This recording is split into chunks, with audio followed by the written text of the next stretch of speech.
Hey,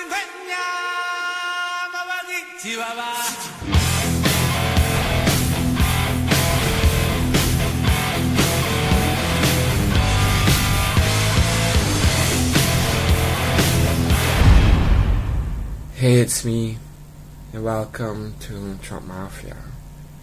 Now, you can see this as part 2 of talking about all roads leading to Kenya, meaning Obama, and it's about Obamagate.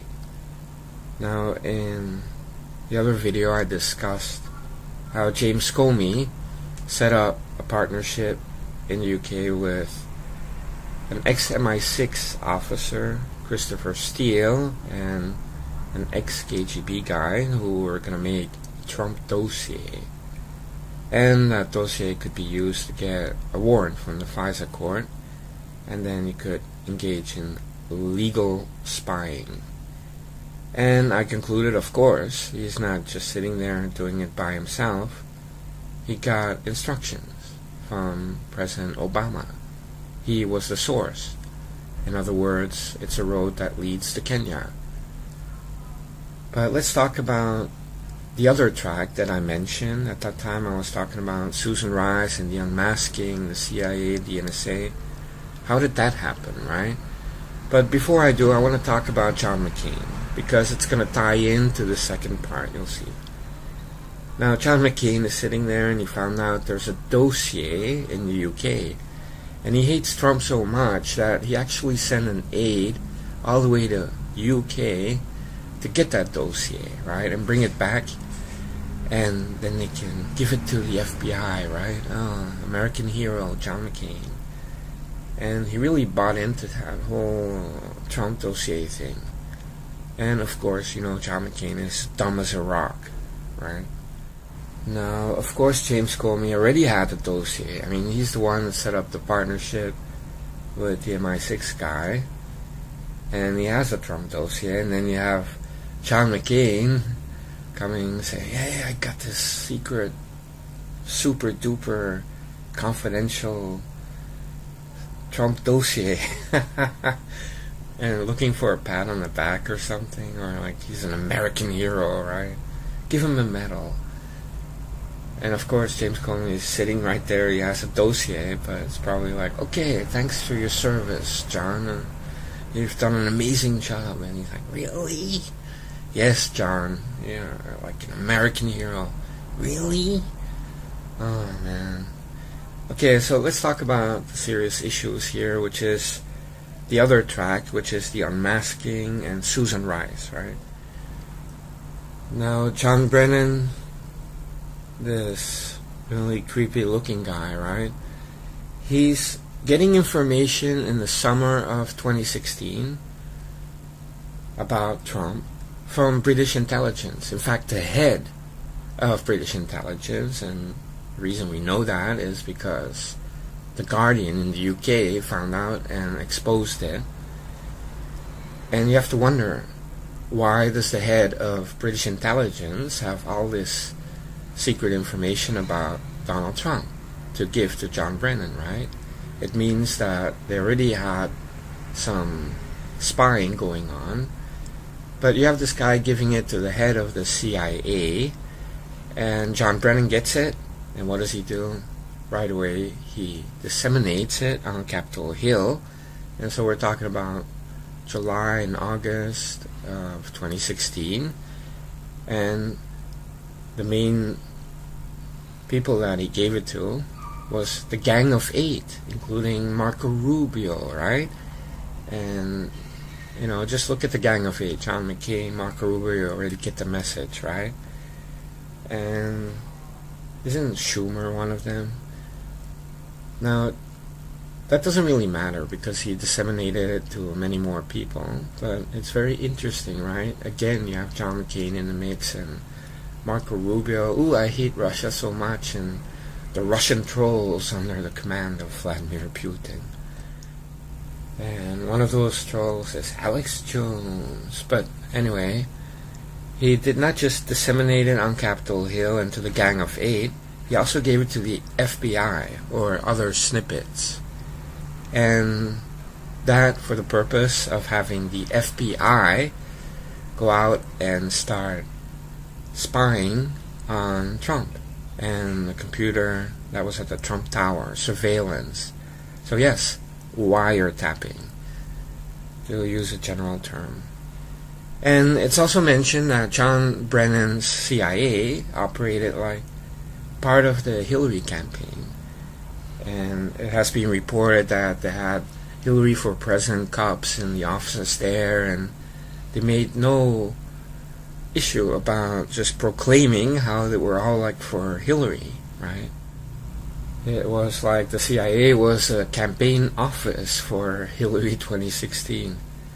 And that is really disturbing. But you have to understand, John Brennan has a superior, and it's Susan Rice. Amazing, right? How did that stupid idiot get that high up? I know, she lied about Benghazi, so she got promoted. That's how. And again, all roads lead to Kenya, which is Obama. So you have Obama and Susan Rice sitting there, and John Brennan gives them the information. Susan Rice gets it. She also disseminates it, or her sidekick Ben Rhodes is disseminating it to the newspaper. So you have the second track, and that's it. The unmasking was done by John Brennan, then disseminated by John Brennan to the Gang of Eight, to the FBI, and of course to his boss, Susan Rice, and Obama. And that's it. You have additional leaks to New York Times, and then just to make sure, Obama puts out this executive order to make sure 12333, right? To make sure everybody gets it, and the reason is to cover the tracks. And so what Obama really did was create like a fog, right? So you don't know who really did the leaking and where it really came from, and that makes Obama complicit. But of course, he's been there at the front of it with Susan Rice the whole time, right? So again, you have two tracks. One is James Comey working with an ex-MI6 guy, ex-KGB guy, Trump dossier, justify, FISA warrant, spy on Trump and his family, and it's legal. Second track, you have John Brennan working with the head of British intelligence and spies in Estonia, coming up with Trump material that they somehow had, meaning they spied on Trump, British intelligence. Then using that, spreading it to the Gang of Eight, especially, but also giving it to Susan Rice and the FBI. The FBI then has more cover to again apply for FISA or go right ahead and wiretap President Trump. And Susan Rice can disseminate the information as well and have somebody else leak it. So you see people giving cover to each other. You see people getting different false information to use as justification to engage in legal spying and unmasking. And then you have Obama creating this fog to cover everybody, right? And if that's not a conspiracy, I don't know what is. I mean, these people are sick. I mean, they're all criminals. Now, it's ironic that the real felony, the leaking of this to New York Times, it's actually not the worst thing. And it's really the conspiracy that is the big crime here, and the cover-up. And so, of course, I'm here with a series of videos called All Roads Lead to Kenya, right? Which is Obamagate. And you can make arguments that it's just John Brennan. He was so all in for Hillary and just hated Donald Trump on a personal level that he did it all by himself. He just took the initiative to go through all of these steps and then, just disseminate information. And then you can also say, and James Comey also, he was so in the bag for Hillary Clinton that he just went out and did that, and also came back with information and got a FISA warrant and engaged in spying. And at one point you have to say, really? These people that are all reporting to someone else. James Comey reports to both Lynch at the DOJ and President Obama, and John Brennan reports to both Susan Rice and Obama. So it turns out these clowns, separately on their own initiatives, went out and did all this stuff, and they weren't doing it because somebody told them to. And that is really the question. So are James Comey and John Brennan gonna take all the heat, or are they gonna finger Susan Rice and Barack Obama? Hey, alright. Kenya, meaning Obama, and it's about Obamagate. Now, in the other video I discussed how James Comey set up a partnership in the UK with... Hey, it's me, and welcome to Trump Mafia.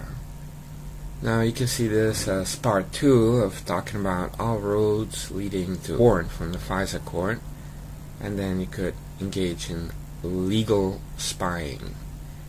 And I concluded, of course, he's not just sitting there doing it by himself. He got instructions with an ex-MI6 officer, Christopher Steele, and an ex-KGB guy who were going to make a Trump dossier. And that dossier could be used to get a